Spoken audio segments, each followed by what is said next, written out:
Só que antes dessas notícias correrem, um advogado que era vizinho da casa do Michael Peterson, que viveu no mesmo quarteirão no bairro de Forest Hill, em Durham, durante toda a sua vida, sempre achou que algo estava errado no caso da Caitlin Peterson. E o nome dele era Larry Pollard.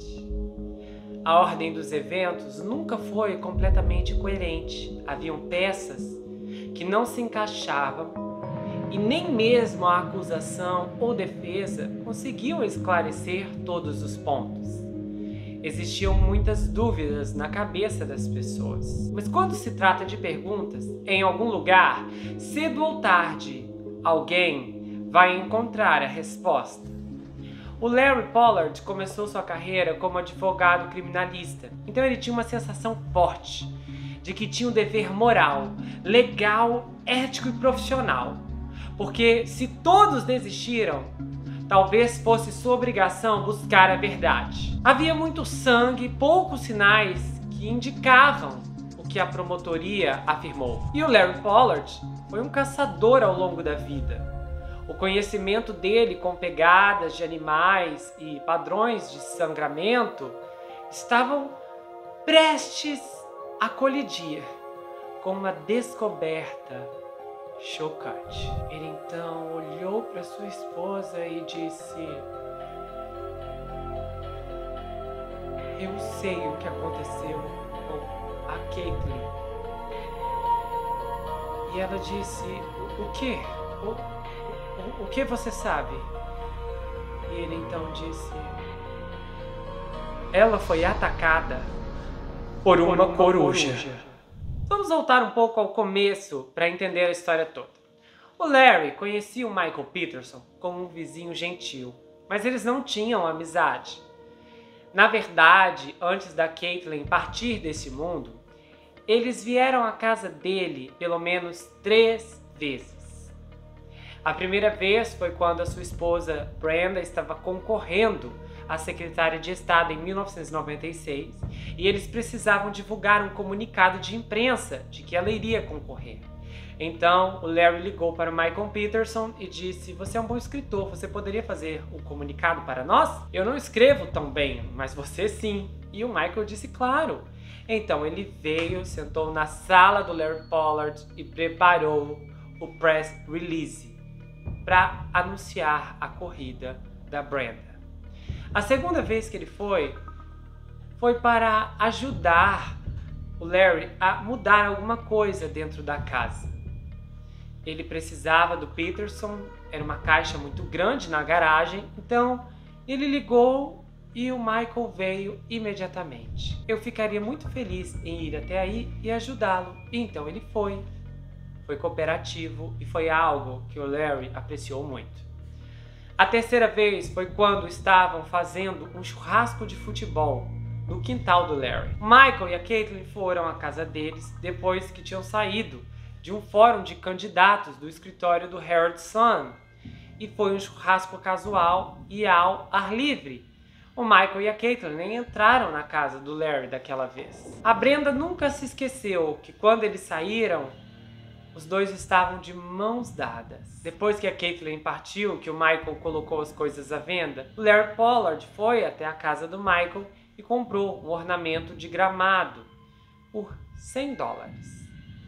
Na verdade, ele comprou um segundo também, no mesmo dia. Ele achou que aqueles animais seriam ótimos para decoração. Eles eram bonitos e naquela época ficavam na frente da casa das pessoas o tempo todo. Eles estavam vendendo as coisas do Michael por $15, $20 cada. Um dia ele estava na sua mesa durante o julgamento do Michael e a sua secretária disse: "Larry, você viu o relatório da autópsia?" E ele disse: "Não." Ela então falou: "Eu acho que você deveria." E então ele pegou o relatório da autópsia. A primeira coisa que chamou sua atenção foi o que a médica legista tinha escrito no diagrama. O relatório mostrava claramente que algumas feridas tinham quase as mesmas medidas, que eram 6,5 milímetros de diâmetro. E aquilo chamou a atenção do Larry Pollard na hora, porque ele achou impossível um atiçador, como foi a teoria apresentada pela promotoria, um atiçador de 1,5 m, e bater com aquilo na cabeça de alguém, causar feridas diferentes do mesmo tamanho. Nem o melhor cirurgião do mundo faria cortes daquele jeito. E ele notou algo peculiar. As feridas na parte de trás da sua cabeça pareciam arranhões de garras. E a primeira coisa que ele disse foi: essas garras parecem pegadas de um peru. O tempo passou e um dia intrigado, Larry se debruçou sobre os arquivos do caso. E ele estava lendo a lista de provas. E então uma coisa chamou sua atenção. Na mão esquerda da Caitlyn havia tufos do próprio cabelo. E os promotores achavam que ela podia ter agarrado os cabelos enquanto era atacada. Ao continuar a leitura, o Larry encontra algo curioso. Os técnicos avaliaram os cabelos e eles separaram um fio. E então olharam lá uma pena ensanguentada. Estava lá de modo claro. Página 4 do primeiro relatório. O Larry Pollard foi até o especialista que estava envolvido nesse relatório e perguntou: escuta, você é o autor disso aqui. Como é que você sabe que é uma pena? E ele disse: Sr. Larry. Ele foi muito gentil porque conhecia o Larry. Olha, Sr. Larry, preste atenção. Eu trabalho nesse laboratório criminal há 37 anos. Pode ter certeza que se eu olhei no microscópio e estou dizendo que é uma pena, é uma pena. Então Larry usou contatos no Departamento Estadual de Investigações e examinou o material em questão. Eles pegaram os slides e tiraram fotos com uma câmera microscópica de 400 milímetros. E encontraram não uma, mas 2 penas em volta do fio de cabelo da Caitlyn. E pasmem, tinha gotas frescas de sangue por cima. E foi nesse momento que o Larry olhou e disse: o meu palpite é que foi obra de coruja. Bom, a coruja é uma das poucas espécies de ave em todo o mundo que tem penas microscópicas. Elas descem por toda a perna, também nos pés, e chegam às garras. Ao descobrir mais sobre a espécie, o Larry então confirmou a sua suspeita. Quando a coruja agarra alguma coisa, ela aplica por volta cerca de 130 quilos de pressão naquelas garras bem pontudas. Essas penas crescem sobre as garras da coruja que, quando atacam, deixam para trás pequenas partículas. Ele olhou e disse: não tem como tocar nessas garras sem pensar: meu Deus, isso pode facilmente ter causado aqueles cortes na cabeça que fizeram a Caitlyn sangrar até dar o último suspiro. Olhando os cortes na cabeça dela, parecia que eram feitos com um tipo de forquilha. No início, os detalhes não faziam muito sentido para o Larry. Até que então, ele reuniu informações suficientes para dizer com confiança que acreditava que uma coruja barrada atacou a Caitlyn Peterson do lado de fora da sua casa em algum momento depois da meia-noite de 9 de dezembro de 2001. Ele formulou a seguinte teoria: ele acha que a Caitlyn passou pela varanda da entrada da casa e na volta foi atacada por uma coruja que veio por trás. Pá! Pela direita, atrás da cabeça, onde 90% dos ataques a humanos ocorrem. E ela ficou com cortes grandes, entre 7 e 8 centímetros para ser exato. E então ela correu atrás de abrigo na casa dela e quando tirou a mão da cabeça, que sangrava como um porco inchado, todo esse sangue foi para o cabelo.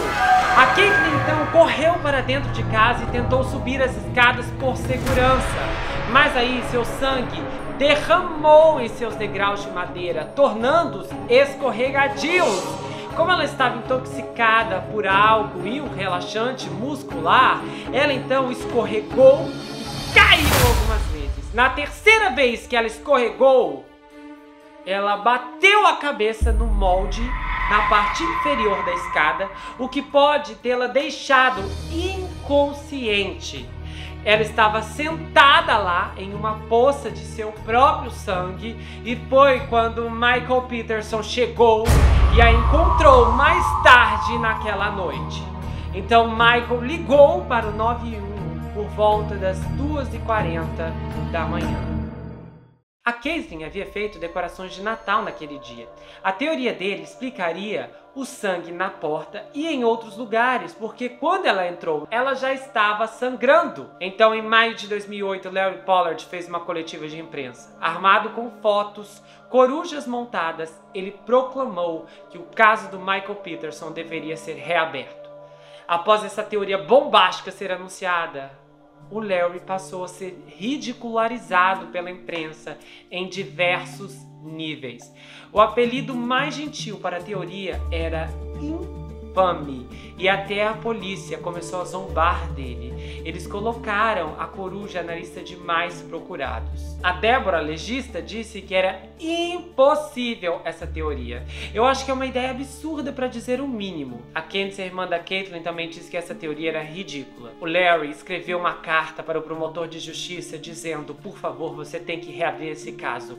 Isso foi obra de uma ave e não condiz com as definições de homicídio. Então, com certeza, esse caso tem que ser anulado. O Larry Pollard disse: olha, se um júri tivesse recebido essa evidência, isso teria afetado materialmente a deliberação e, portanto, teria afetado materialmente o veredito final. Só que o promotor de justiça olhou pro Larry e disse: não, isso é uma grande besteira, e não deu absolutamente em nada. Mas algumas pessoas na comunidade, pessoas que nunca acreditaram que o Michael era culpado, começaram a acreditar que essa poderia ser uma explicação plausível para o que aconteceu com ela. Podia ser loucura, mas também podia ser verdade. Acontece que logo depois 2 pessoas acabaram falecendo devido a ataques de coruja. No entanto, o juiz Hudson impediu Larry Pollard de apresentar uma moção no nome do Michael Peterson, porque ele falou: senhor, você não representa o Peterson. E nesse momento, especialistas tiveram que começar a olhar para a descoberta do advogado, quando coisas similares passaram a ser notadas. Jack estava correndo perto do campo de beisebol por volta das 5h15 da madrugada. De repente, na escuridão da noite, o seu gorro foi puxado de sua cabeça e quase simultaneamente ele sentiu algo perfurar seu couro cabeludo. Ele pensou: eu estou morrendo. Foi como se fosse um choque elétrico que tivesse percorrido seu corpo, mas como também se ele tivesse sido atingido na cabeça, como se fosse uma coisa horrível, porque quando ele estava se recuperando, ele foi atacado de novo, era como um relâmpago. Então esse homem imediatamente começou a correr e começou a tentar escapar do seu agressor. Ele tinha 58 anos, ele girava em círculos e ele gritava: ei, socorro, socorro, socorro! E o Jack, que era o médico cirurgião geral do hospital, de repente, enquanto gritava, parou e começou a pensar que poderia estar tendo um derrame ou um aneurisma. Ele havia sido atacado perto do campo de beisebol. Então ele começou a correr na direção do Mission Street, depois que se recompôs, na esperança de ser visto por alguém e então chegar no hospital mais próximo, que era o hospital de Salem, sem saber exatamente o que havia acontecido. Porém, quando ele começou a correr, o atacante atacou novamente. E dessa vez, ele já não estava mais com o seu gorro e ele sentiu toda a força bruta. E ele pensou em olhar para cima e então viu um grande animal alado. Inicialmente ele pensou que era um morcego enorme. Só que depois ele descobriu o animal responsável pelos ataques. Ele foi para casa, lavou o couro cabeludo, em vez de ir para o hospital. Depois ele telefonou para um amigo chamado David Craig, professor de biologia e especialista em comportamento animal da Universidade Willamette. Ele ligou e disse: olha, aconteceu isso, isso, isso. E rapidamente seu amigo falou: olha, isso foi um ataque de coruja, uma coruja barrada, ou uma grande coruja com chifres. Brian Unger, que era dono de uma empresa a cerca de 32 quilômetros da casa do Michael Peterson, estava saindo do trabalho com o seu gerente uma noite, quando uma coruja desceu de uma árvore e roubou o boné de seu colega. Isso foi capturado por uma câmera de vigilância. 2 semanas depois, o próprio Bayern foi atacado pela coruja. Parecia que ele estava sendo atingido por um taco de beisebol. Ele foi jogado no chão e sangrava tanto que parecia que um de seus olhos havia saído. E a esposa no carro ligou para o 911 e disse: por favor, venham aqui, socorro, há um ataque e tal. Quando a polícia chegou e eles disseram: foi uma coruja, as autoridades disseram: vocês estão mentindo ou são loucos. Porque um pássaro não faz isso. As garras da coruja o atacaram no lado direito do rosto e encostaram até o olho dele em todo o seu cabelo. O rosto dele ficou preto e azul. Um outro homem chamado Chris Cos também sobreviveu a um ataque de coruja e foi um ataque muito sangrento. Durante muito tempo ele sobreviveu às piadas das pessoas que zombavam do que havia acontecido, como se isso fosse uma invenção de sua cabeça. As pessoas que eram atacadas por corujas eram totalmente desacreditadas, até que esse incidente ocorreu com Bayern e ele teve as gravações para provar. E aí as coisas começaram a mudar. Especialistas começaram a ver que os relatos de pessoas não eram pura ficção, mas eram uma realidade de algo que já estava acontecendo. De acordo com o Instituto de Conservação Natural, as grandes corujas chifres são as mais poderosas das corujas comuns. Elas são caçadores ferozes com uma envergadura de quase 1,5 metro. Elas preferem esperar em silêncio antes de atacar suas presas com a força de quase 13 quilos. Suas garras podem crescer de 4 a 8 polegadas de comprimento. Grandes corujas de chifres começam a nidificar em janeiro e criar suas corujas durante o inverno. E essas corujas também são conhecidas por atacar qualquer coisa que possa ameaçar suas famílias. E de acordo com a estação de rádio KPLU de Seattle, parte de um parque de Seattle foi fechado em 2012 depois que várias pessoas passaram a ser atacadas por corujas. A Audubon Society, uma organização nacional sem fins lucrativos de conservação de aves, escreveu no ano de 2016 que a teoria da coruja era credível. O próprio diretor executivo do Raptors of Hoax escreveu: depois de investigar as evidências, estou convencido de que uma coruja atacou a Caitlin Peterson, desencadeando os eventos que levariam ao seu trágico fim. Eles basearam também sua decisão na forma e localização das feridas da vítima, combinando com a forma como as garras da coruja atacariam. Essa declaração se baseia na forma como a localização das feridas da vítima, combinada com a forma como as garras da coruja atacariam uma pessoa. O momento do ataque, em dezembro, quando as corujas estão acasalando e altamente territoriais. Ele também concluiu que a presença das duas penas era uma prova dos pés da coruja, que são cobertos com eles, e a força do impacto. Depois de toda a humilhação que o Larry Pollard passou por conta da mídia, muitas pessoas importantes e líderes da comunidade científica começaram a aclamar a teoria do Larry Pollard.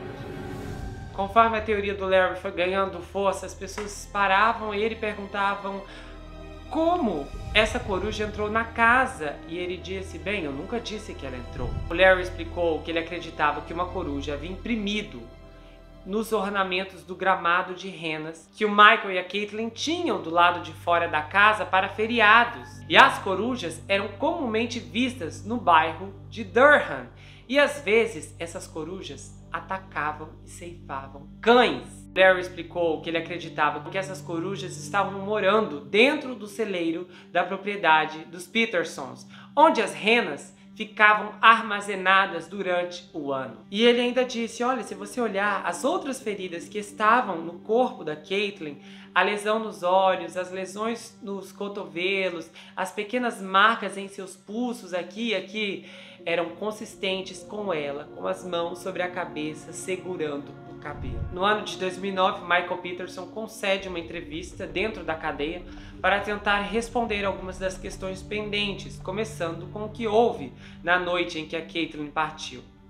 E ele contou a mesma história, estávamos sentados, bebendo, eu estava de bermuda, era uma noite agradável, e ele refaz a versão dos fatos dele. Enquanto ele definhava na prisão, sua família e advogados trabalharam duro na defesa dele. E eles estavam loucos atrás de provas que pudessem apresentar na corte para tentar um segundo julgamento. E a defesa havia entrado com vários pedidos, mas não conseguiram nada. Até que então, o escândalo do que aconteceu com Greg Taylor começou a aparecer. Esse caso chamou a atenção do advogado do Mike, e ele disse: o destino desse homem pode estar entrelaçado com o do Michael. Com a explosão da conspiração que havia na perícia, o Estado passou a tremer. E dos 5 piores exemplos que o relatório investigativo classificava como as violações mais sérias, todos os casos, sem exceção, todos os casos tinham a participação do Duane Deaver. E o Mike Randolph disse: espera, sem o testemunho desse homem, o Mike não teria sido condenado. Então David foi até o juiz e exigiu um julgamento com base no fato de que o Duane Deaver era uma fraude. Ele não só apresentou essa moção, como intimou todos os registros de treinamento do Duane Deaver, tudo que ele jamais poderia ter conseguido antes. E ele pegou todos. E ele descobriu mentiras muito mais sérias que vocês vão ouvir agora. Bom, depois que o David Rudolph conseguiu garantir um novo julgamento para o Michael Peterson, ele acabou deixando a equipe de defesa em 2014. Ele queria chegar a um acordo judicial com o promotor público de Durham, mas não conseguiu. Aí o Michael passou a ser representado pelo advogado Mike Clinkson. Só que o Michael teve um derrame antes de uma audiência no qual ele entrou com um pedido de arquivamento do caso. Aí o Michael então passou a ser representado pela Mary Judy Darrell para a audiência. Aí o pedido de arquivamento do processo foi negado. E nesse momento a Mary pegou todos os relatórios de laboratório e todas as transcrições de testemunhos do Duane Deaver. E eles começaram a contestar tudo o que foi dito. E descobriram que o Duane Deaver tinha mentido sobre a experiência. Ele disse sobre o juramento que havia atuado em mais de 500 casos. Só que os registros mostravam que eram apenas 54. Ele tinha exagerado e muito nas credenciais e na experiência, e o juiz deveria ter sabido disso na época. O David então voltou para a equipe de defesa do Mike logo depois e conseguiu convencer a corte que o Duane Deaver tinha cometido perjúrio. Em 14 de dezembro de 2011, o juiz Hudson informa sua decisão. Ele concedeu ao Michael a chance de ter um novo julgamento e foi um momento de muitas lágrimas. Quando a Candice, a irmã da Caitlyn, soube que seria realizado outro julgamento, ela quase caiu da cadeira. Ela pensou: ah não, eu vou ter que passar por isso tudo de novo. Foi um sofrimento enorme para a família dela. Então o julgamento é marcado para maio de 2017 e uma nova equipe de promotores assume o caso. E aí eles descobrem que enfrentarão uma batalha dificílima. No novo julgamento não haviam garantias de que o que aconteceu com a Elizabeth na Alemanha seria admitido nos autos, ou a bissexualidade do Michael. E é claro, o testemunho do Duane Deaver já era. Até porque o Duane Deaver foi a arma secreta da promotoria no primeiro julgamento. E agora ele não poderia mais repetir o mesmo feito. Conforme a promotoria analisa os arquivos, eles encontram outro grande problema. As fotos que foram tiradas naquela noite na casa do Michael Peterson e as que foram tiradas nos dias seguintes estavam estragadas. As caixas foram violadas. As provas foram comprometidas, especialmente as roupas que a Caitlyn usava e a que o Michael vestia naquela noite. O DNA tinha sido contaminado, o que não era nada bom, porque impedia a defesa de poder pedir que aquelas roupas fossem analisadas de novo sem a participação do Duane Deaver. E eram mais bombas para a promotoria. O garoto de programa não seria considerado para um novo julgamento. E o computador do Michael não seria usado, porque quando ele foi apreendido, depois o David Rudolph conseguiu comprovar que o que eles fizeram foi ilegal. Então tudo que eles acharam lá dentro foi considerado inválido. E a questão da Elizabeth, o juiz determinou: vocês não vão trazer isso à tona de novo. E aí a promotoria se viu em um dilema: o que vamos fazer? Será possível um novo julgamento do Michael Peterson? Dessa vez ele tinha grande chance de se livrar diante de uma tese enfraquecida, com grandes chances de absolvição. A promotoria então tomou uma decisão controversa. Em 16 de dezembro de 2011, o Michael Peterson foi libertado da prisão do condado de Durham sob fiança de $300 mil. Ele foi colocado em prisão domiciliar com uma tornozeleira de rastreamento. As meninas, as filhas dele, ficaram muito felizes quando o pai foi libertado da prisão, até tiraram uma foto para comemorar. E ele falou com a imprensa: olha, eu esperei mais de 8 anos para ter uma oportunidade para um novo julgamento. E ele até agradeceu o juiz Hudson, e aí foi colocado na sua liberdade condicional. Bom, depois eles chegaram a um acordo e foi oferecido ao Michael o que chamaram de Acordo de Alford. Por esse mecanismo, a pessoa vai até a corte e assume que está abrindo mão do direito a um julgamento e aceita a punição por aquela acusação. Acontece que por esse mecanismo o réu não diz "sou culpado". O Michael Peterson já tinha cumprido 8 anos, e isso era tempo mais do que suficiente para a condenação de homicídio nesse caso. Seria um acordo pelo tempo cumprido. Ele ia sair como culpado na ficha e ficaria como a pessoa condenada pelo que aconteceu com a Caitlin Peterson, mas estaria livre. O Michael não queria aceitar o acordo, mas o filho dele, o Clayton, disse: pai, as probabilidades são contra você.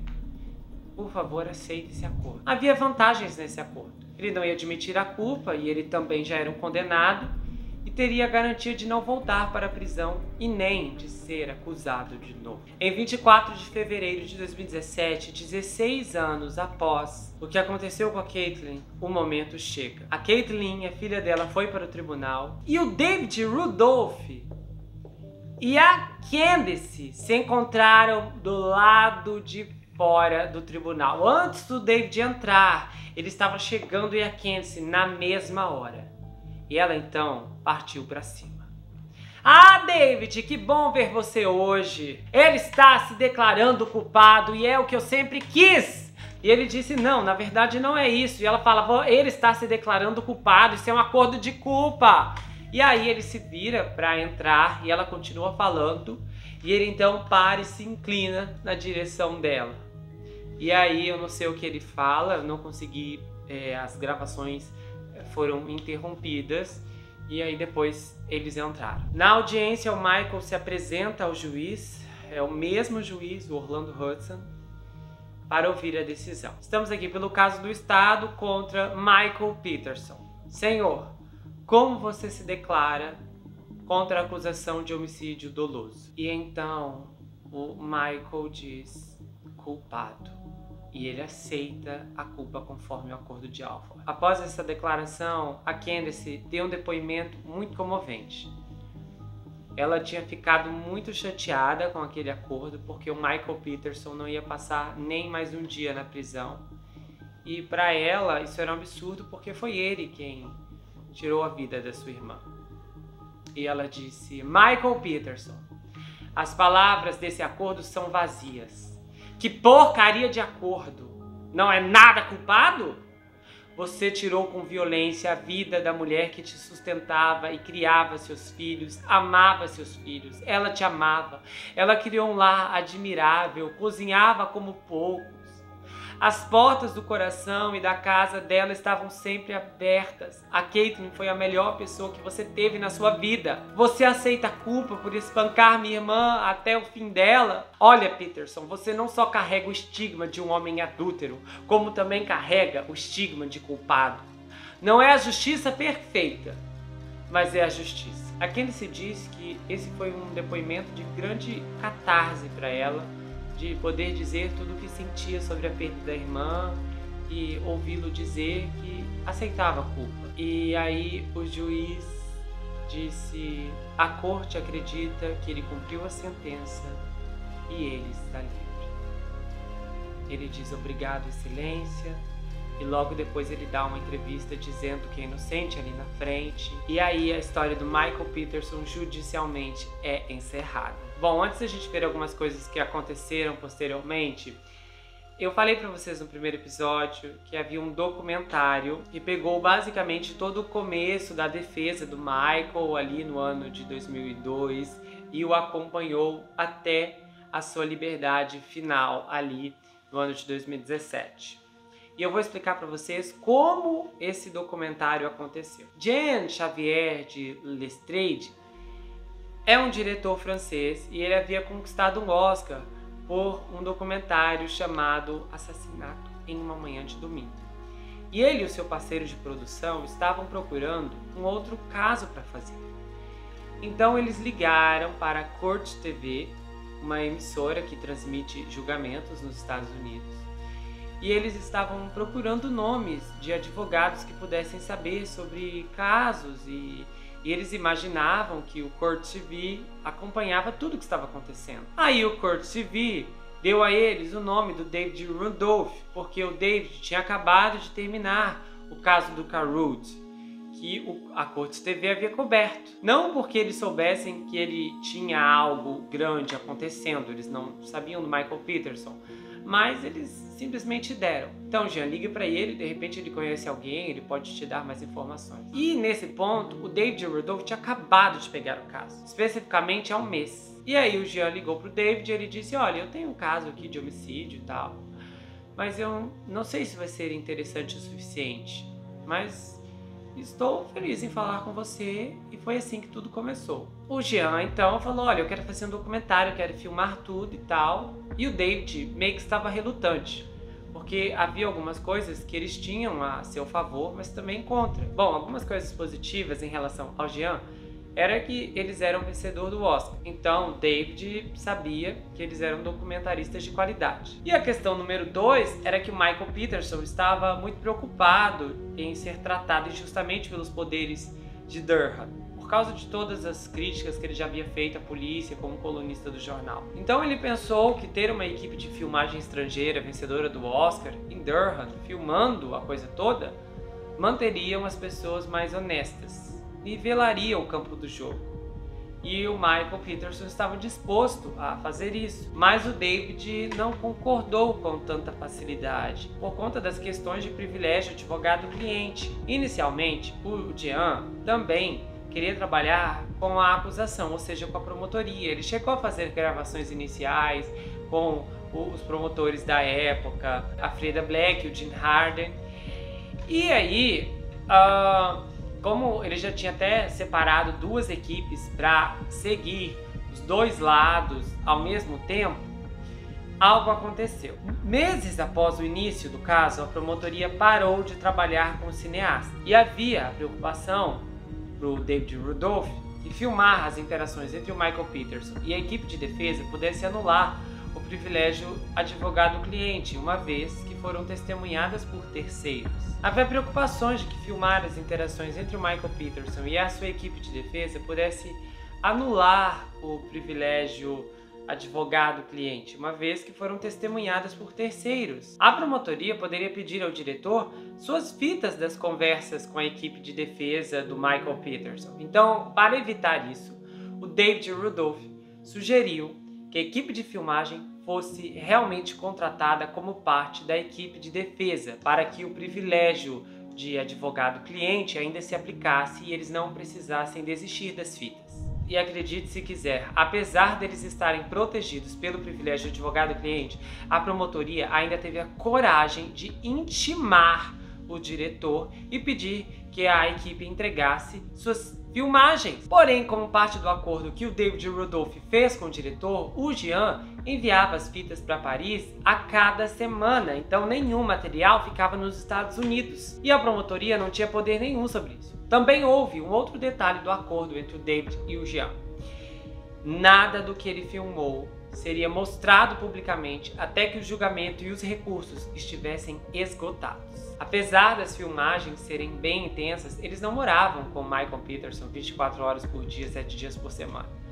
Se o David Rudolph soubesse que algo importante ia acontecer, uma audiência, uma reunião com especialistas, alguém que ia vir inspecionar a casa, ele ligava e dizia: olha, vamos ter reunião de especialistas, vai acontecer isso e isso, se você quiser filmar, pode ser que seja legal. Mas não haviam outras coisas em relação às filmagens, e o David Rudolph disse que a equipe do Jean era muito respeitosa. Além do fato de que havia uma câmera na sala e um microfone bom, o David disse também que não sentia que eles estavam interferindo em nada do que fazia. Eles também nunca interromperam alguém da casa e disseram: ei, você pode fazer isso de novo? Nós não entendemos bem ou algo assim. E os primeiros 8 episódios, antes de serem lançados, o David Rudolph assistiu todos eles antes do lançamento. A equipe do Jean também filmou a totalidade do julgamento no tribunal. A série foi originalmente concluída em 2004 com 8 episódios. O Jean e a equipe do documentário voltaram para Durham para filmar Michael Peterson enquanto ele buscava um novo julgamento depois que o Duane Deaver e aquele escândalo aconteceu em 2011. Aí o documentário resultante com as filmagens adicionais estreou na Netflix como A Escada, uma série de 13 episódios em 2018. Então é um documentário bruto, mostrando a rotina. Não tem narração, não tem explicação, ou você pega o barco, ou então você não entende nada do que está acontecendo. Olha só que interessante, nessa série documental, uma integrante da equipe era a editora chamada Sophie Brunet. Quando Michael foi preso e condenado, ela enviou uma carta a ele. Ela disse assim: eu sei que você é inocente porque eu o conheço melhor do que ninguém, exceto sua família.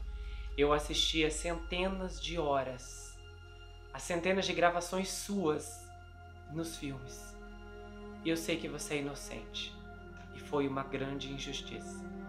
Ela então começou a enviar livros para ele na prisão e os dois fizeram planos para morar em Paris assim que ele estivesse livre. Ela até aparece 1 ou 2 vezes no documentário, mas o diretor disse que o relacionamento dela com Michael não influenciou em seu trabalho e eles ficaram muitos anos juntos. Porém, quando Michael conquistou sua liberdade, ele foi para Paris com a Sophie e ele percebeu que não ia conseguir morar lá.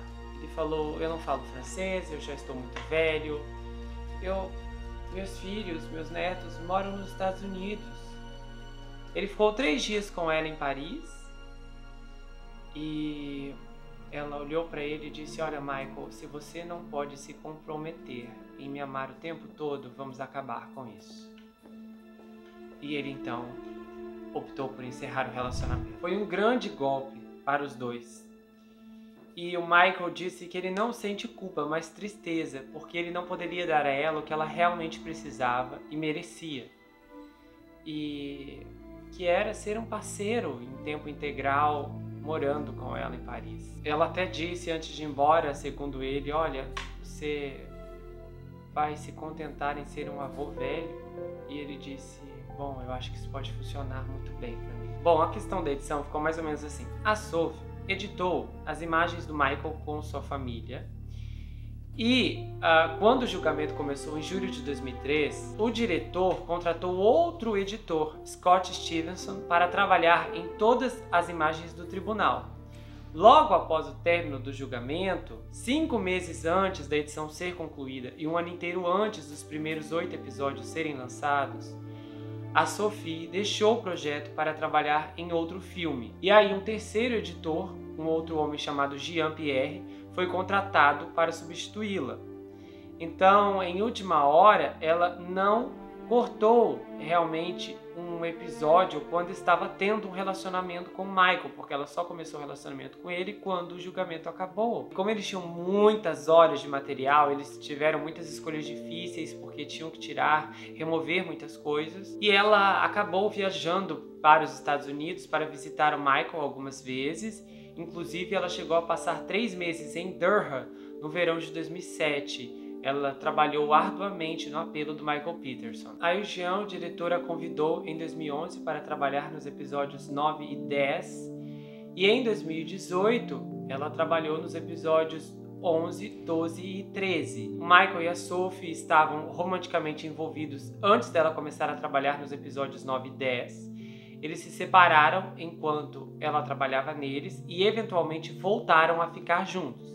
mas terminaram as coisas permanentemente antes dela começar a editar as últimas 3 parcelas. Bom, a Sophie continua trabalhando como editora de filmes, incluindo 2 projetos recentes com o diretor, o Jean Xavier. Ela também foi editora de um aclamado filme francês chamado Blue in Eastern Westmont e também um documentário sobre crimes reais chamado Dark Secrets. Já a casa do Michael Peterson foi colocada à venda 20 dias depois da tragédia com a Caitlyn, por 1,175 milhões de dólares. Na época, o porta-voz do Conselho de Especialistas Residenciais expressou que o que aconteceu com a Caitlyn não deveria afetar a venda da casa, até porque ele disse que a casa era um espectador inocente. Bom, os potenciais compradores não concordaram com isso, e o preço da casa teve que ser reduzido para 975 mil dólares.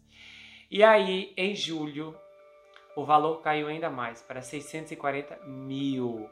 E foi um grande golpe financeiro para o Michael. A casa então foi vendida e os novos proprietários renovaram a propriedade e a reclassificaram em 2007. E então ela foi vendida no ano seguinte para um médio chamado Bond Furry. E aí ele colocou a casa no mercado em julho de 2019 por quase 2 milhões de dólares. E a listagem comercializou a residência como tendo sido apresentada em um documentário da Netflix. Ele não vendeu a casa por 2 milhões, mas vendeu por 1,6. Seja quem for a pessoa que comprou a casa, as últimas fotos que eu encontrei mostravam que uma grande reforma estava acontecendo. A piscina havia sido removida. E aí, chegando nos desfechos gerais, o Greg Taylor conseguiu uma compensação de 750 mil dólares pela sua condenação injusta. Depois ele conseguiu um acordo de 4 milhões e meio pelo estado da Carolina do Norte pela prisão injusta. Ele se concentrou em palestras, contando a sua história. A última declaração que eu encontrei dele, ele disse que nos 10 anos, desde aquele dia da liberdade, ele teve a chance de se reconstruir, de ter uma vida, de se reconectar com a família e trabalhar para outros injustamente condenados por crime. Ele diz que acorda todas as manhãs agradecido pela vida que tem e por ser um homem livre. E aí ele diz que não consegue se esquecer, por isso ele se uniu ao processo Inocência para ajudar as pessoas que estão fazendo a mesma coisa que ele costumava fazer.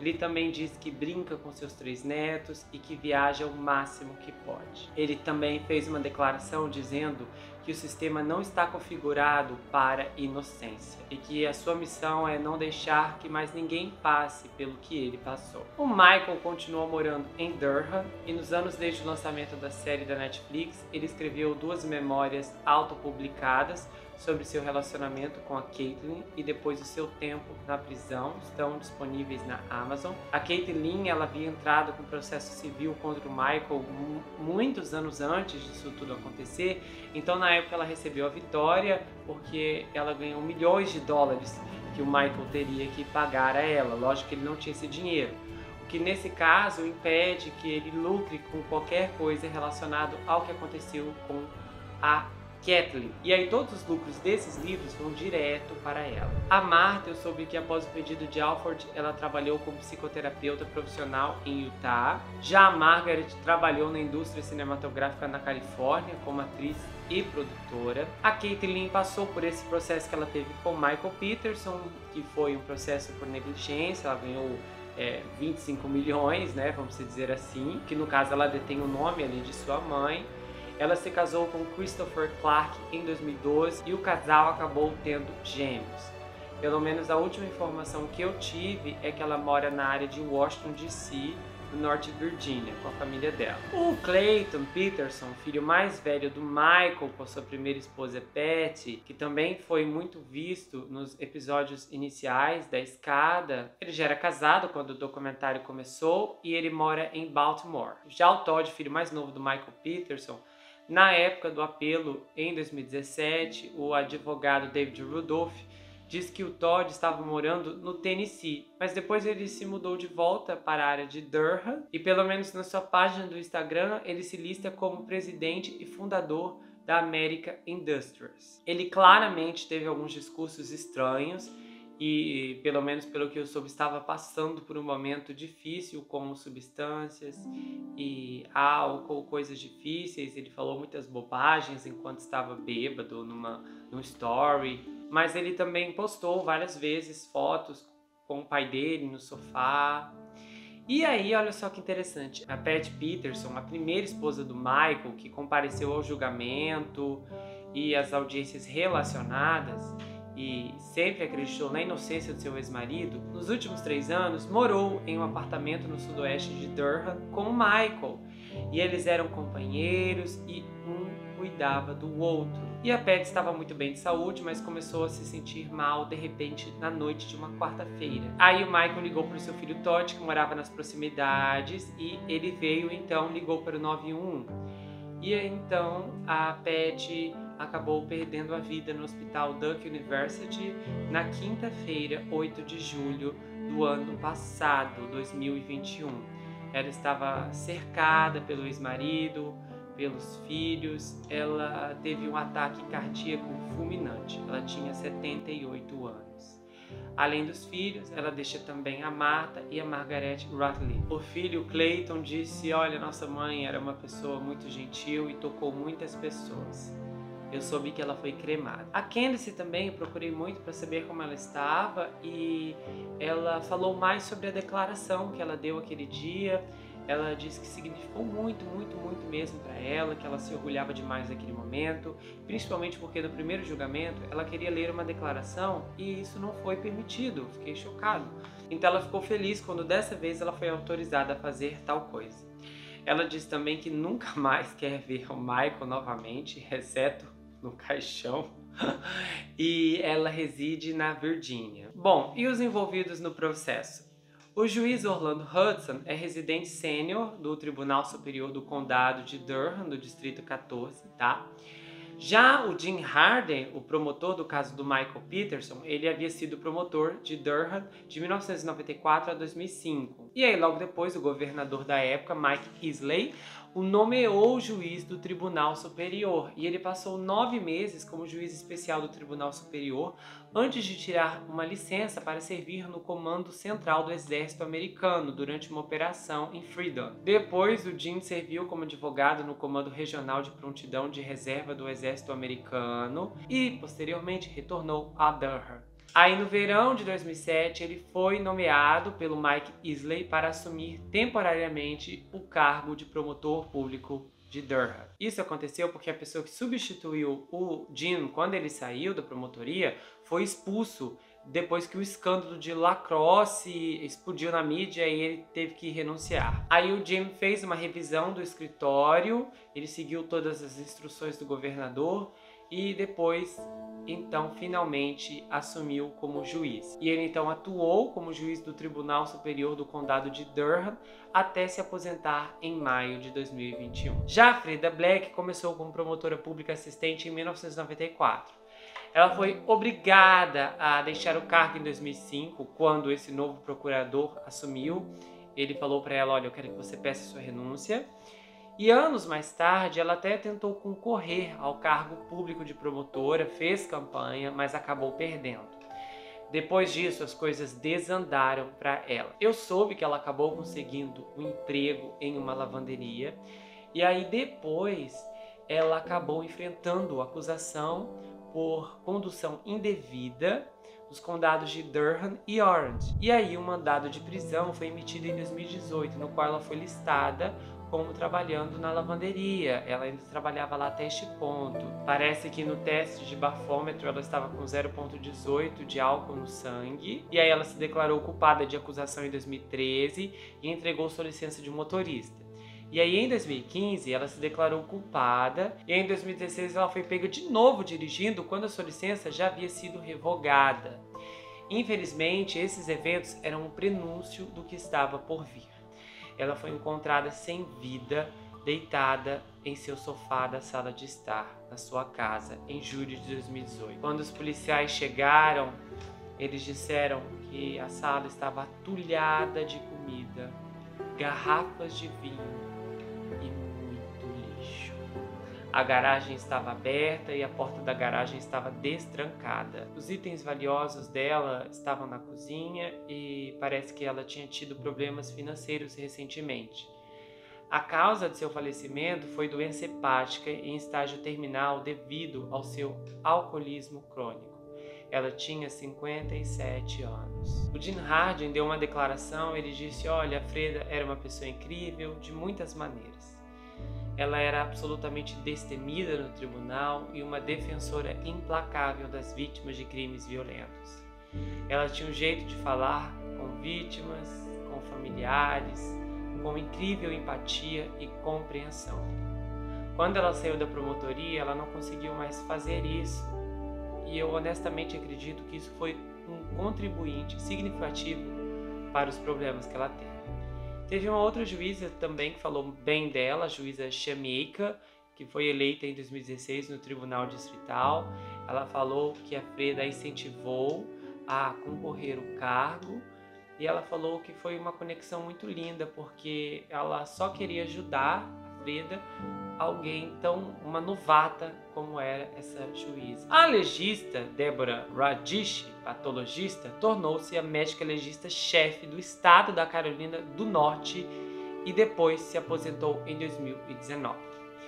O Brent Wolgamott, o garoto de programa, eu soube que ele está morando fora de Cincinnati e agora ele trabalha como podcaster e também está ativo no Twitter. Ele está limpo do seu vício em analgésicos e ele diz que o lado bom do julgamento foi que isso o forçou a se mudar para perto dos seus pais e resultou no seu tratamento e recuperação. Ele diz também que nunca mais teve contato com Michael Peterson desde o julgamento. O Larry Pollard, o vizinho, está com 74 anos. Ele e a sua esposa Brenda moram naquela casa ao lado da casa, da ex-casa do Michael Peterson até os dias de hoje e ele continua a apoiar suas descobertas. Infelizmente, a teoria da coruja nunca foi testada em um tribunal, mas o David Rudolph disse que a teoria era plausível. E o Michael Peterson disse: olha, eu sinto empatia pelo Larry, porque aquele homem sofreu demais com as ridicularizações que a mídia fez contra ele quando ele fez aquela coletiva. O David Rudolph, mais recentemente, lançou um livro chamado Injustiça Americana. Nesse livro ele faz uma retrospectiva sobre a carreira, ele conta como começou como defensor público em South Bronx. Ele trabalhou no andar do prédio incendiado na Street 3rd Avenue. E aí, como ele passou mais de 4 décadas no submundo do sistema de justiça criminal, ou como ele chama de sistema de injustiça criminal, ele sabe como e por que muitas vezes esse sistema falha em proteger pessoas inocentes. E ele disse então que a corrupção é o foco do seu novo livro, compartilhar experiências, conhecimentos, para que as lições sejam aprendidas e aproveitadas para criar um sistema melhor para todos. O Duane Deaver foi demitido um pouco depois que toda a conspiração na SBI veio à tona. Ele teve a coragem de tentar processar o SBI alegando demissão injusta.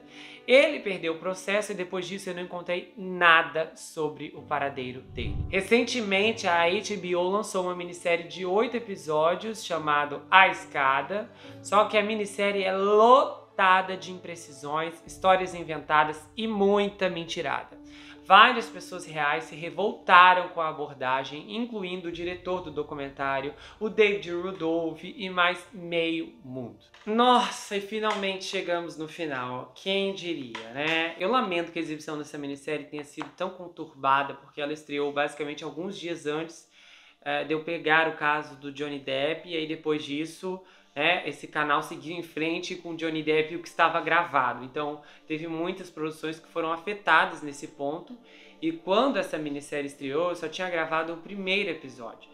E esse foi um caso que eu relutei muito em pegar esse caso ou não na época, porque eu já estava muito atarefado e eu tinha muitas coisas assim para pesquisar, tinha outras coisas para fazer também. E eu sabia que esse caso seria um grande caso, mas eu não imaginava o porquê. Eu só sabia que era um caso que me daria muito trabalho. E acontece que eu fiz toda a pesquisa. Antes do julgamento do Johnny Depp começar, eu tinha feito toda a pesquisa, eu tive tempo de gravar o primeiro episódio, que foi enorme, 1h30. E eu fiz com muito carinho essa pesquisa, mas muito carinho mesmo, porque assim, eu me apaixonei por esse caso. Eu já conhecia esse caso, mas tinha muitos detalhes que eu fui descobrindo aqui no meio da pesquisa. E foi uma pesquisa que eu revirei, mas eu revirei em entulhos.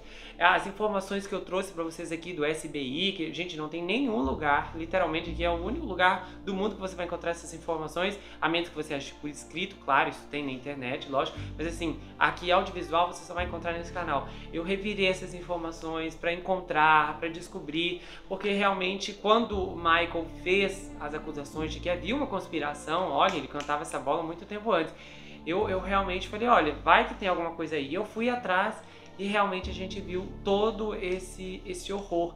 Então, eu queria muito que esse caso tivesse sido exibido, né, de uma forma mais rápida, mas infelizmente isso não aconteceu. Essa minissérie, inclusive, nem era para ser uma minissérie. Inicialmente, quando eu comecei a planejar esse caso, ele era para ser exibido na Mira mesmo. E aí a pesquisa foi ficando grande e quando esse episódio inicialmente teria que ser repartido em 2 partes por conta do Greg Taylor, eu decidi transferir aqui para 24 horas na Mira. E aí de 2 episódios cresceu mais um, que cresceu mais um e acabou chegando em 5. E eu fico feliz porque tá aqui todo esse trabalho, essas informações reunidas. Eu acho que aqui é um ponto de vista desse caso extremamente completa e oposta a todo o material que tem por aí, porque eu consegui trazer todos os lados aqui. E isso é muito importante, isso é muito impactante, principalmente para minha análise hoje aqui. Porque esse caso, ele tem diversos problemas. E um deles é a imprensa, é claro, que foi tendenciosa e mentirosa desde o começo. Eles jogaram contra o Michael Peterson durante o julgamento e posteriormente também. E é uma coisa assim que é horrível, porque a imprensa não tem que jogar contra ninguém. A questão aqui é a integridade do que é noticiado. E eles não noticiavam, eles criavam uma narrativa. A questão é que eles precisam entender, nós não queremos saber a opinião de vocês, jornalistas, sobre tal criminoso, a gente só quer os fatos, porque os fatos, eles são importantes para que as pessoas tirem suas próprias opiniões e para que se algo acontecer lá na frente, as pessoas não fiquem suscetíveis à manipulação, como foi com esse caso aqui, que foi completamente desvirtuado, porque eu havia sido completamente contaminado. Quando eu peguei esse caso, que eu já conhecia parcialmente a história, eu sabia que o Michael Peterson era o responsável pela Caitlyn, sabe? Isso foi um dos problemas, porque eu já tinha todo esse sentimento. Eu tinha medo disso me deixar muito irritado e desanimar a pesquisa, porque eu falava, sabe? E aí, só que quando as minhas certezas começaram a desabar, foi durante o processo da pesquisa, e a pesquisa foi muito profunda, porque uma coisa só eu tinha noção quando eu comecei a pegar o caso. A teoria da promotoria não fazia sentido, eles não conseguiram provar nada. E aí a gente olha, tem um momento do julgamento que a promotora, a Freda Black, ela olha para o júri, ela aponta para o Duane Deaver e diz assim, olha, esse homem, Duane Deaver, testemunhou aqui do sangue. Eu quero que vocês me digam, eu quero que vocês pensem, esse homem não tem um motivo sequer para mentir sobre esse caso. Esse homem não tem nada, ele não precisa mentir, ele está aqui para falar a verdade e, na opinião dele, o sangue, não sei o que, aponta para o Michael Peterson. Esse vídeo é um tapa na cara, justamente por ela fazer essa comparação com esse homem corrupto. Esse homem do Duane Deaver tinha que estar na cadeia, mas tinha que estar na cadeia, algemado assim, da cabeça aos pés.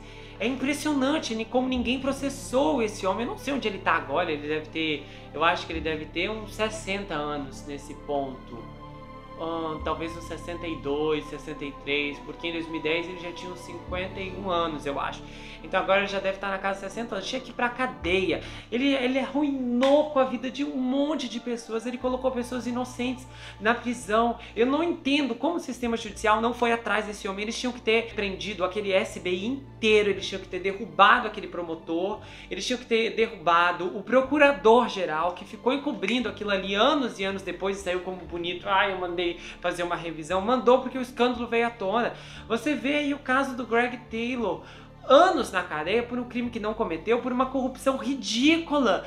Ridícula. Assim, é revoltante esse Duane Deaver. Pra mim, esse homem é abominável, é abominável, é abominável o que ele fez.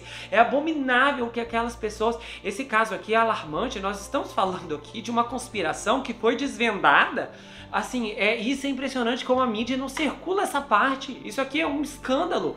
O SBI, uma agência, uma unidade do governo, jogava pessoas na cadeia simplesmente porque eles queriam. Isso é um absurdo, isso é uma aberração, isso devia estar em outdoors do mundo todo para as pessoas terem uma noção da gravidade desse assunto. Porque isso gera reflexão, geram extremas reflexões para que as pessoas tenham uma noção de que muitas vezes, até mesmo o que aparenta ser confiável não é. Que a justiça pode ser corrupta, eu já sabia. Que a justiça pode ser falha, eu já sabia. Mas o que eu não sabia e o que nem passava pela minha cabeça é que as provas contra o réu podiam ser fabricadas por peritos independentes.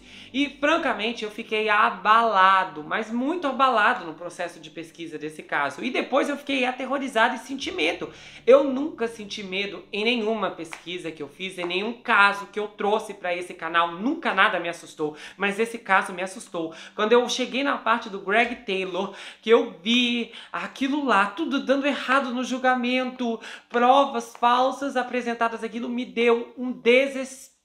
Me deu um desespero. Eu já produzi 178 episódios de histórias criminais aqui nesse canal, pelo menos até o momento em que eu gravo esse vídeo. Que eu já gravei que ainda nem foram ao ar, não entraram nessa conta, e nem os que já foram ao ar depois do término dessa gravação. Então assim, eu já senti muita coisa na fase de pesquisa, dó, compaixão, tristeza, raiva, indignação, alegria, mas eu nunca senti medo, e isso foi apavorante, foi uma sensação horrível. Eu jamais imaginei que conseguiria chegar a esse patamar de emoção através de um caso. Porque a primeira coisa que eu pensei quando eu vi o caso do Greg Taylor foi nos casos que eu já trouxe aqui para vocês.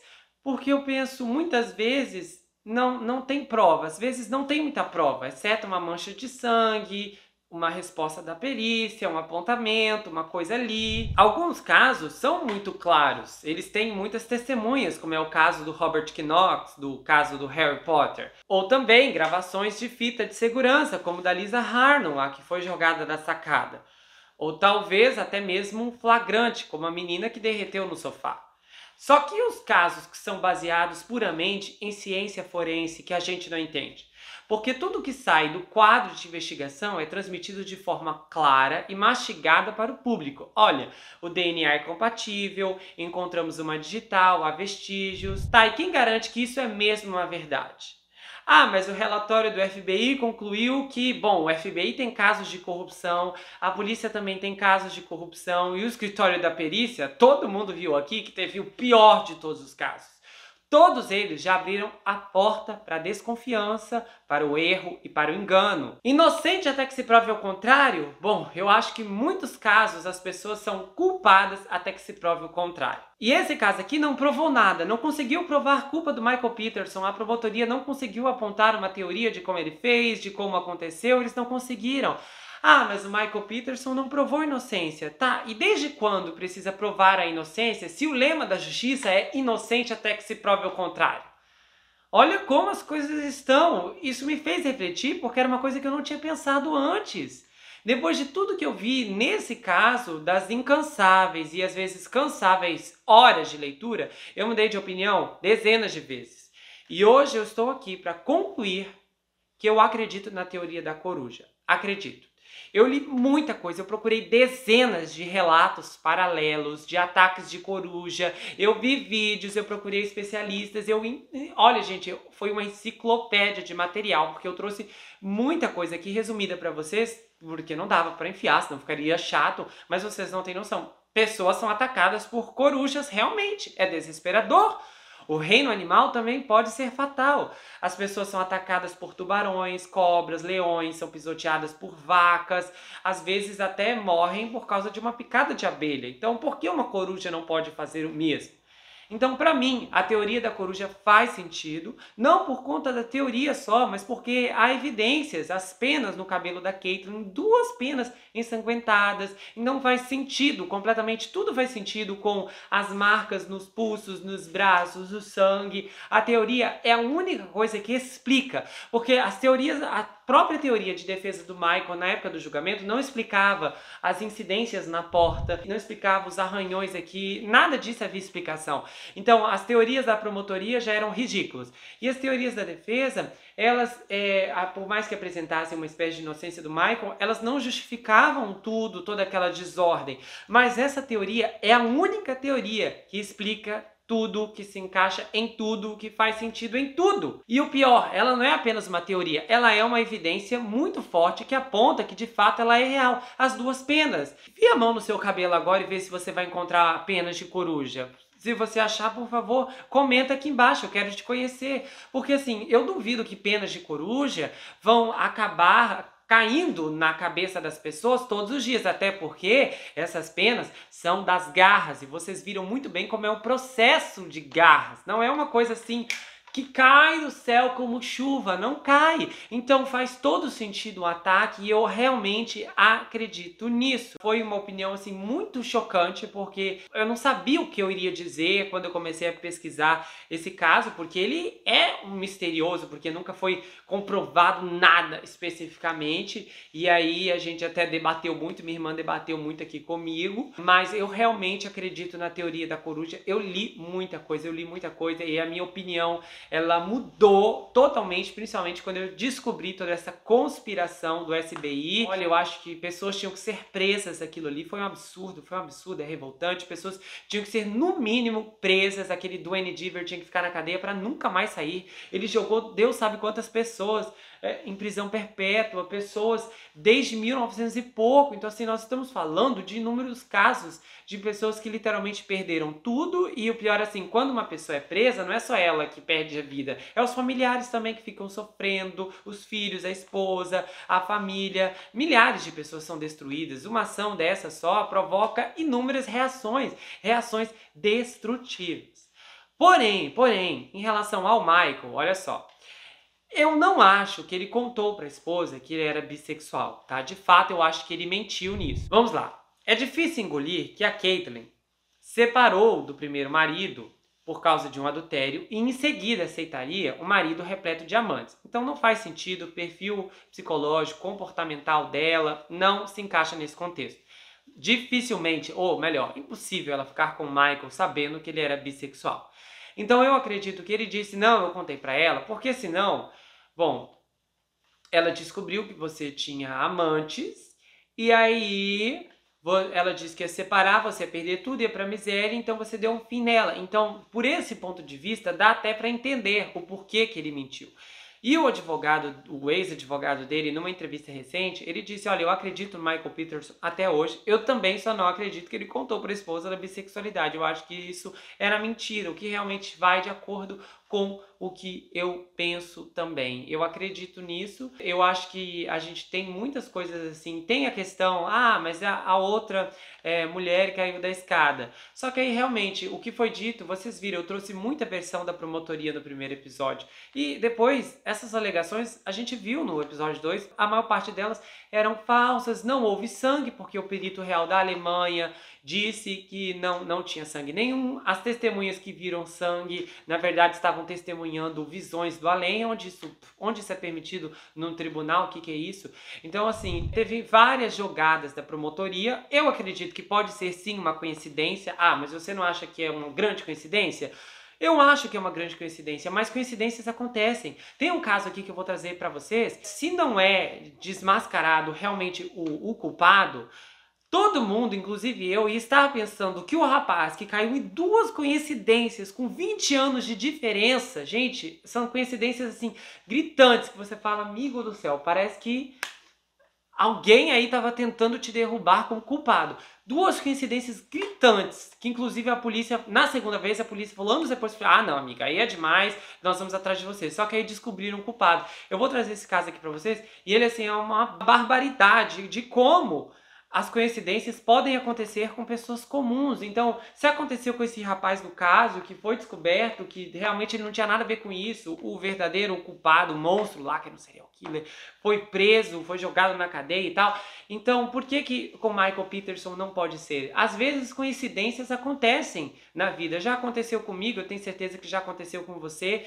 Acontece que muitas vezes essas coincidências, elas não são tão negativas, ou não são, nesse caso aqui, que criminosas nesse ponto, que vão, tá estranho isso aí, amigo, que são suspeitas, que levam alguém a perder a vida, mas a gente pode ver que as situações são completamente diferentes, e eu acho que realmente o Michael Peterson teve, eu não gosto de usar essa palavra, mas vamos dizer assim, um grande azar na vida para ter passado por esses momentos, uma ao pé da escada e depois a outra ao pé da escada, e isso o atingiu, mas de fato isso não é um apontamento específico de culpa, porque precisaria ter mais evidências, e nesse caso não tem. E a gente precisa realmente voltar a olhar para esse lema. Inocente até que se prove ao contrário, porque o sistema hoje, a mídia nem precisa de nada. Você é culpado, não interessa. A mídia já culpa mesmo, se a pessoa não tiver nada a ver com isso, ele já culpa. Então pela mídia já está assim. O sistema jurídico já é um desastre.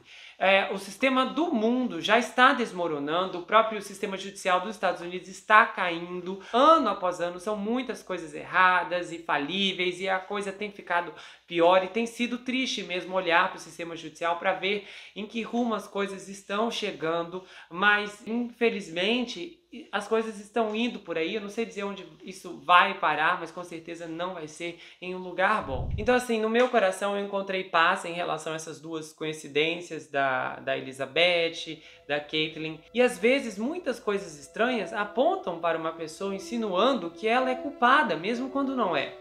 Conhecemos o ditado, lugar errado, hora errada, momento errado, mas a gente só acredita quando algumas pessoas conseguem superar esses indícios substancialmente criminosos. Aí a história é linda, superação, provou inocência, como é o caso do Greg Taylor. Mas e no caso do Michael Peterson, que ele não conseguiu repetir o mesmo feito? Eu não quero nem pensar em quantas pessoas estão na cadeia por um crime que não cometeram, porque isso é horrível, é triste e é muito revoltante. E pior ainda, pessoas que foram presas, condenadas, sem que de fato houvessem provas contra elas.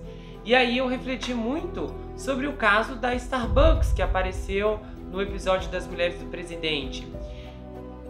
Se armaram para aquele homem, porque não tem prova nenhuma, só tem a suposta confissão dele. Então, e se? Eu não posso dizer qual é a verdade hoje aqui, porque eu não posso apresentar evidências legais que sustentem minhas crenças baseadas na profunda pesquisa que eu liderei nessa minissérie. Mas o que eu acho se ancora nos fatos, e são eles que vão prevalecer. Talvez não com glamour ou com uma legião de apoiadores, mas com pessoas justas, que são capazes de separar o que é opinião, o que são peripécias e o que são possibilidades, do que foi considerado um crime e talvez do que muito indica que nunca foi. Se você gostou desse vídeo, se inscreve no canal. Estou muito feliz de ter finalmente terminado essa minissérie aqui do 24 Horas na Mira. Lembrando, pessoal, confira a nova estreia aqui do canal, Pássaro Negro. Essa minissérie é demais, que história fantástica. Quando você estiver assistindo esse episódio, a minissérie Pássaro Negro já está toda completa, eu tenho certeza. Então confira, que história, não deixe de conferir aquele caso, você precisa assistir. Essa minissérie é uma das histórias mais bombásticas aqui do canal e com certeza é uma das maiores estreias desse ano e a maior estreia do segundo semestre até agora, ok? Se você quiser saber mais sobre mim, adquira meu livro, Perfeito e Estranho, já está disponível no meu site, você pode falar comigo pelo Instagram. Ele conta a história de um rapaz chamado Jack Wilmer que se foi preso em uma terrível maldição hereditária enquanto ele precisa enfrentar um serial killer que está escondido em sua própria casa. O livro vai autografado, se você quiser, você ganha marcadores, um pôster exclusivo e oficial, ok?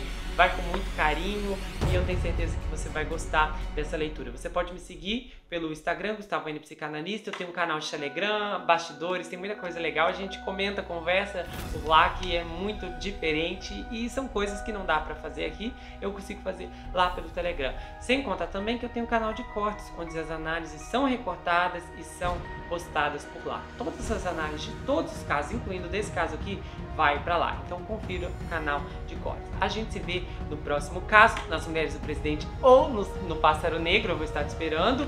Não se esqueça que aqui você sempre vai ter uma amiga. Até mais, pessoal!